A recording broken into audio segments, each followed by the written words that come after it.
dargaggummaan maalidha waan jedhu wajjin ilaalla. Yeroon dargaggummaa yeroo kamiiti? Egaa keessatti waan ta'eef galtee itti hojjetta ankeeti jechaadha. Amma nama biraa teessee ilaaliin ankeeti. Dargaggummaan akka salphaatti ilaalamu. Yeroon dargaggummaa yeroo itti dandeettii ofii guddifachuuf itti mul'isanidha. Dargaggummaa jechuun tokko yeroo carraati. Barreessaa deema. Dargaggeessi carraa qaba. Akka nama hiixaan bahee fi carraa qaba. Amma warri dhimeen achi siqe akka keessan ta'uu hin danda'an. Carraa isaanii darbee. Amma carraa biraatu eeggata. Dargaggeessa jechuun carraa guddaa qaba. Carraatti isa qaqqabee dargaggeessa ta'uu mataa isaa carraadha. Lammaffaan dargaggummaa yeroo humnaati. Humni beekumsaan jira. Humni fooniin jira. Humni dandeettii keessa isaa kan jiru yeroo humnaati. Dargaggeessi humna guddaa qaba.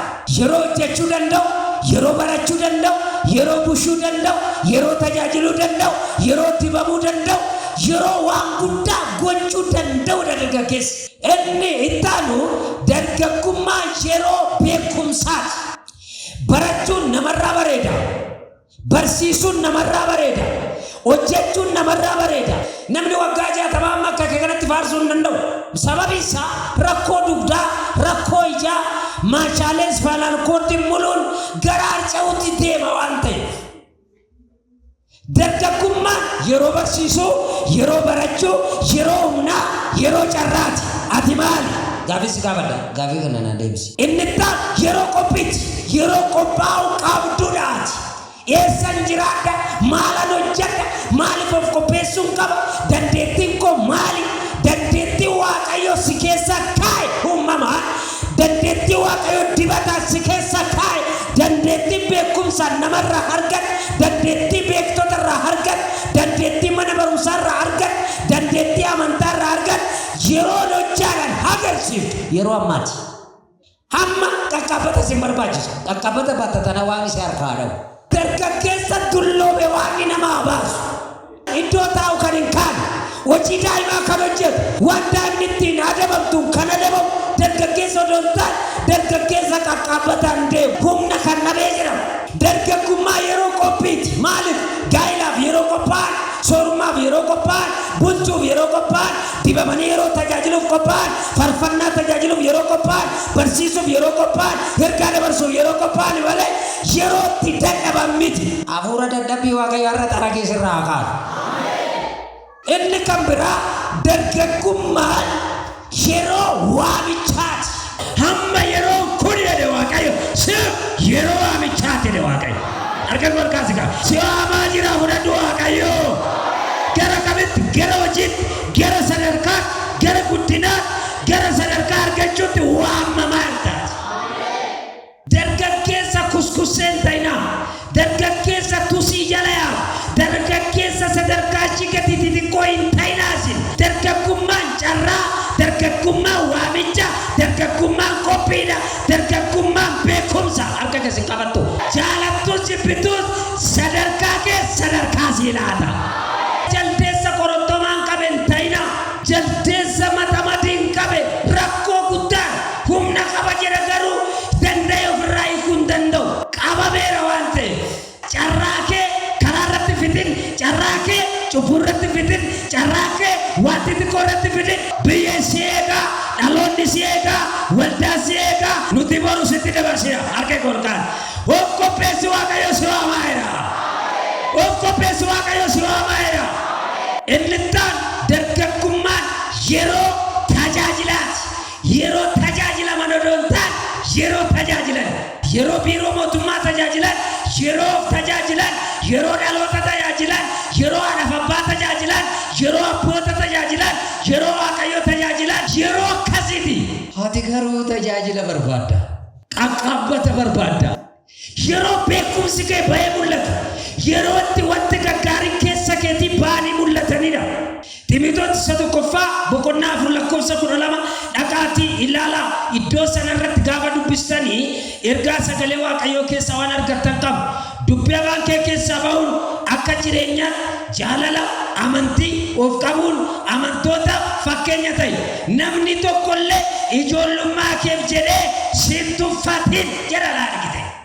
dargaggeessaati waan ta'e ati hayyuu biyyaati boru waan ta'e carraassi harka jira waan ta'e furtuun sitti kennamaa jira waan ta'e namni akkasiin tuffanne jedha. Dargaggeessa sadarkaasaa gadi bu'e akka hin taane nama dandeettii isaa of keessaa baasee ibsuu hin dandeenye akka hin taane harka namaatti akka hin kufne waan xiqqoodhaan akka namne dargaggeessa waan taateef namni akkasiin tuffanne of eeggatu jedha. Phaawulos ergaa kana maaliif dubbataa? Xiimotewos dargaggeessadha. Dargaggeessi immoo egaa waan baay'eetu dhaga waan ta'eef ergaa kana yeroo barreessuuf Xiimotewositti dubbata. Ilma hafuuraa koo jedhee waama Phaawulos Xiimotewosiidhaan. Maaliif akkas jedha? Nama dandeettii isaa ibsuu danda'u, nama waa Waaqayyo keessa kaa'e agarsiisuu danda'u, nama cimaan, nama amanamummaa hin qabnetti waan guddaan kennan. Carraa kee hin gurgurin jedhi itti nama soo dhabu. Carraa kee hin gurgurin jedhi. Dargaggummaa yeroo Waaqayyoo beekuti. Macaafa lallabaa boqonnaa 12 lakkoofsa 1 irratti uumaa kee yeroo dargaggummaa kee yaada jedha. Maaliif? Gaalli nama dura deemaa, hojiin nama dura deemaa, tajaajilli nama dura deemaa, bulchuun nama dura deemaa, qabeenyi nama dura deemaa, waan hunduu nama dura yaa waan ta'eef yeroo dargaggummaa kee uumaa kee waa hojjechuutti hin dagatin. Carraatu jira sitti faayata waan ta'eef. Carraa si barbaadaa jira mandaraa keessa ibse. Dargaggummaa yeroo waamichaa fi fakkeenyaa. Tokko dargaggummaa yeroo Waaqayyoo beekuti. Bara dargaggummaa kee Waaqayyoo wallaalta taanaan haati manaa kee Waaqayyoon beektu, dookimentiin kee Waaqayyoon beeku, lubbuun kee Waaqayyoon beeku, dandeettii kee baaftee odoo hin ibsin duuta. Yeroo dargaggummaa kanatti Waaqa beekuu qabda. Uumaa kee yaadachuu qabda. Lammaffaan dargaggummaa yeroo of eeguuti. Dargaggeessi karaa isaa maaliin qulqulleessuu danda'an? Macaafa Faarfannaa 119 lakkoofsa 9 irratti dargaggummaa yeroo of eeguuti. Humna akka sirra hin buune, cubbuun akka sirra hin buune, sirbi dhufee akka sirra hin buune, ejjumni dhufee akka sirra hin buune of eeguu kan danda'u dargaggeessa yeroo of eegan. Dargaggeessa akka nama ateetee facaafatu diriirfatee taa'u moo waanuma tokko gargaggaga jedhe gaaf tokko irra ba'a. Diriirfatee taa'ee jedhi nama si badee jiru kana. Ati maali jedhime? Innis ati maali siin jedhe dargaggeessa dindafi. Sadaffaan dargaggummaan yeroo dandeettii ofii keessa jiru mul'isuuti. Dandeettiin keessa kee jiru yeroo dhalootatti ba'u, yeroo Afrikaatti ba'u, yeroo addunyaatti ba'u, yeroo biyya lafaarratti ba'u, yeroo waldaa keessatti ba'u, yeroo madirakii irratti ba'u hamma yeroo isaa. Yeroo ati dulloomte seexanis namni sin barbaadu. Itti namas maddi jiru kanatti yaada taa'u taasisaa bajaladii. Fuullee ijaa bichaa si barbaada. Ishiitti biddeen nyaachuudhaaf, qaqqaabbattee mana fincaanii dhaquudhaaf, ulee kee qabattee deemuudhaaf, isa yoo waan isitti fidii daamatti koyoo kee keessa hirattee dhagaa si'ala keessa lafa dhoftee duuta. Yeroo fagoo arguu hammadha. Itti nama seetu fagoo argitaa madii. Dargaggummaa yeroo of eeggachuuti. Dargaggummaa yeroo dandeettii ofii keessa jiru mul'isuuti. Arfaffaan dargaggummaa yeroo qormaata mo'achuuti. Yaaqoobii 1:2 irratti dargaggummaa yeroo qormaata mo'achuuti. Dandeettii qabda waan ta'eef dandeettii kee fayyadamtee dandeettii kee maal macaafa qulqulluudha. Sadarkaa kufuurra jirtu moo sadarkaa jabaachuurra jirtu? Shanaffaan dargaggummaan yeroo dhalootaaf ta'uuti. Maaliin dubbii keetiin, jireenya keetiin, jaalalaan, amantiidhaan, qulqullummaadhaan yeroo akkasii. Jaaffaan dargaggummaan yeroo hooggansa barachuuti. Yeroo hooggansaa wannu biiroo bichaan seen hin fuuta, hin bushetu taanaan niitiin hin teessu. Namni niitii takka bushine biyya bushu, mucaashiin dhalattu bushu, maatii isaa walitti qabee bushuu hin danda'u waan ta'eef amma yeroo itti hooggansa barachuu qabdaati. Ofuun hooggantoota mataa bakka biraa bushite galgala ol garagartee lafta ganama gadi garagartee kaata taanaan atuu qabaase barbaachisa. Nama si hoogganus barbaachisa. Yeroo kun yeroo keeti, yeroo ofirratti murteessitu, yeroo beekuu danda'u, waa dubbachuu, dhaggeeffachuu, deebii kennuu, waa adda baasuu danda'uu qabdaa. Akkanumatti girgirgi yoo jette hin ta'u sin baasu hin qubta. Hin qubta. Manatti abiddan nama. Kasaan maanda jaarra keessatti gubdishi. Surree kee wajjin. Waa bulfachuu dandeessa. Maallaqa wargatte bulchuu dandeessa. Yoo gaa'ela dhaabde bulchuu dandeessa. Waxaltee caammaa kanaan dhiittee mataa keessa dhooftee yoo gadi baafte antakkitti manatti noo ganne biyyaaf hin taatuuti. Biyya dhiisii goota irratti namni si filatu harka golkaasi. Yeroon kun yeroo gasa barachuu ta'e nama si bada jiru kana. Nama meeqa si harka jiraa mariyoonni kee? Nama meeqa qabdaati? Nyaata tuma bulaa wayii ta'in akka jaldeessuu miti mogashaa jedhaa. Maali ati lafa hojiitti hin argamtu lafa nyaatatti malee itti mimmiina si bada jiru kana. Meeqaa fi kana gaafadhu. Kau betul, bukan wakai, bukan wakai dicungkar lagi waya aku.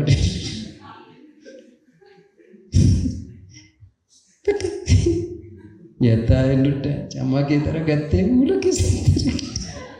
Nama keras. Mana seorang kamera di sini jalan apa?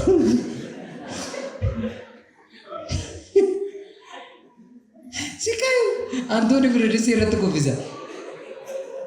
Fuori mami terasi berarti jadi sabulta. Baru kau lengkapatu. Lama jirata. Rumi fuori.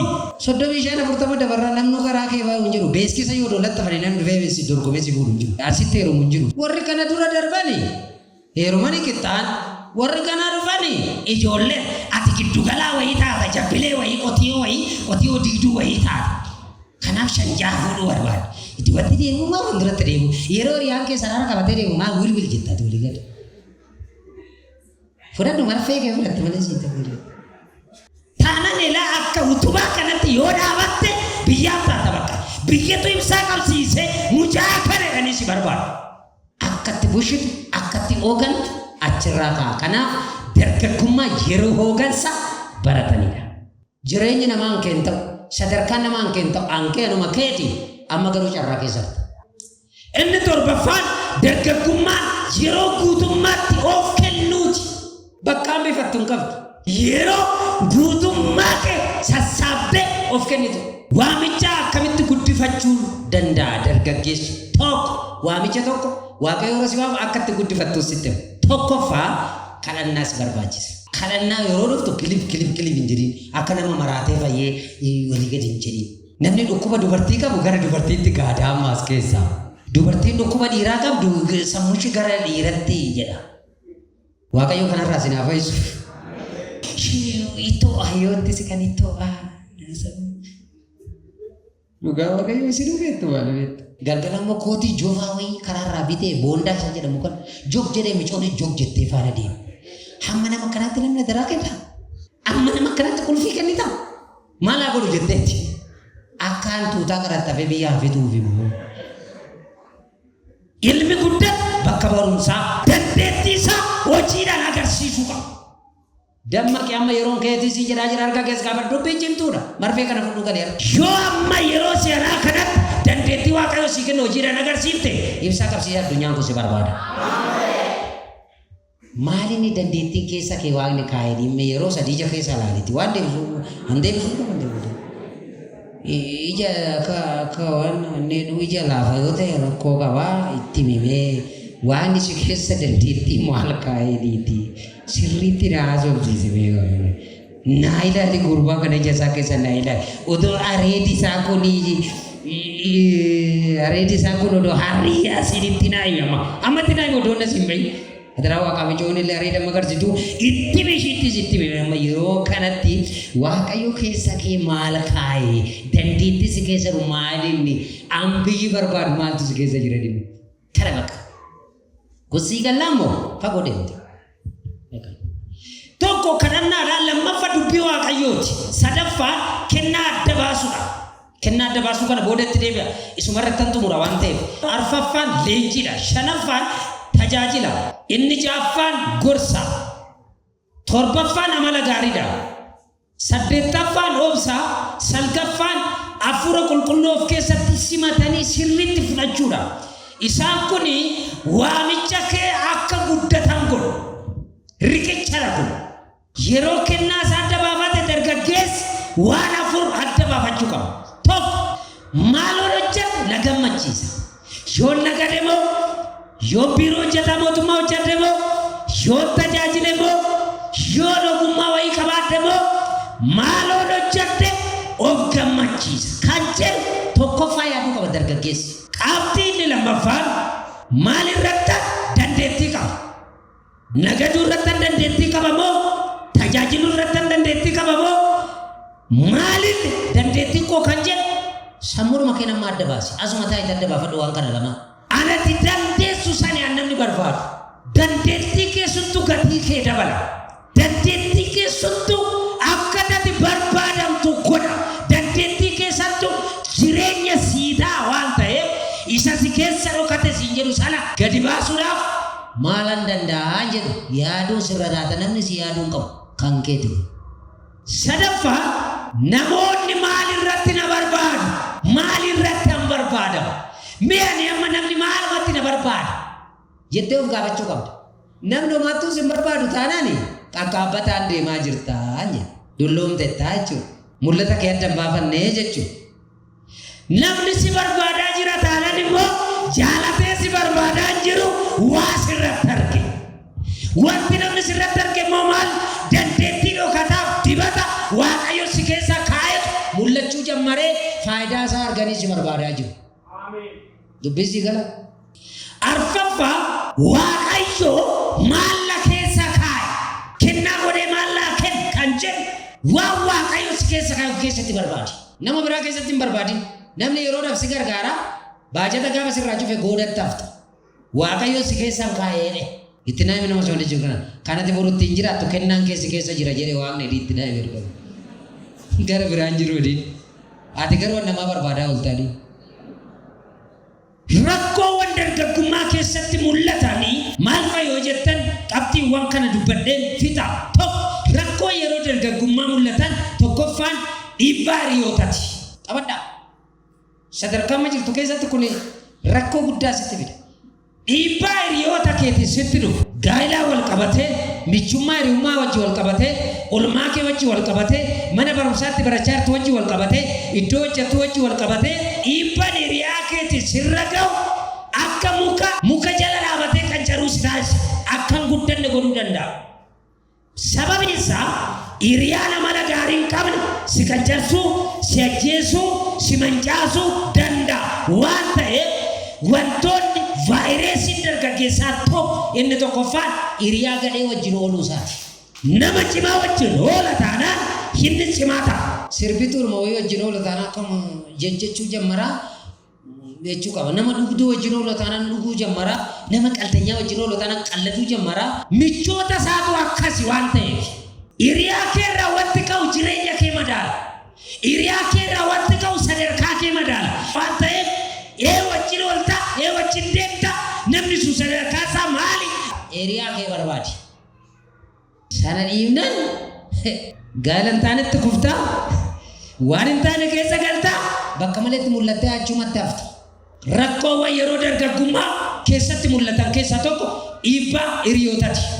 Hiriyoota keessanii dhiibbaan kan isinirra ga'an jirtan ammas keessa kan dogongortan, kan namni isin abaabbalee isin dogongorsiise, waan isin hin beeknetti kan galtan, waan hojjechuu hin qabne kan isin hojjechiisan, eewuti isin ajajeeti, hiriyaan keessa waan isin ajajeef. Inni lammaffaan rakkoowwan yeroo dargaggummaa dhufan jireenya diijitaalaa yookaan immoo miidiyaa hamma yeroo si'anaa kana cubbuun dabalataa kan dhufe miidiyaa. Miidiyaan seera itti fayyadamtu taanaan fiilmii adda addaa ilaaltaa, waan hin taane ilaaltaa, kunis hin jiraattaa, akkas gochuun hin danda'amaattaa. Seexanni dhufee sammuu kee qabataa. Yesuus miidhaan si keessaan bahu. Fiilmiidhaan sitti gallaan, suusii adda addaa sitti gallaan, shaakala adda addaa sitti gallaan, si madaal waan ta'eef, hojii kee miti waan ta'eef, waan sun maqaa keef jireenya kee mancaasa waan ta'eef, daddabiitii waan sana bira darbi. Bira darba dhaaba. Waaqayyo si naa gargaaru. Sadaffaan murtii dogongoraa fudhachuu. Murtii dogongoraa kayin gaa'ilatti gala. Murtii dogongoraa umurii malee kayin biyya biraa deema. Murtii dogongoraa kayin gaa'ila kana diigu murtii dogongoraa kayin of ajjeesu murtii dogongoraa kayin akkas godhu murtii dogongoraa. Kun yeroo dargaggummaa keessatti wantoota mul'atan waan ta'e murtii dogongoraa ofii irratti murteessi. Atiin guddatta gana, atiin barbaadamta gana, atiin tajaajilta gana, ati ganaa barbaadamta waan ta'e murtii dogongoraa yeroo baay'ee mataa kee irratti hin fudhatin. Arfaffaan sossobbaan ababbala. Namni yeroo si ababbalu shakki. Maaliif na ababbala? Maaliif natti jarjara? Sossobbaan jireenya dargaggummaa keessatti kasitti dhufuudha waan ta'eef wanti sossobbaan asitti deemamu deebee si mancaasa. Fedha kee irratti hundaa'uu qaba.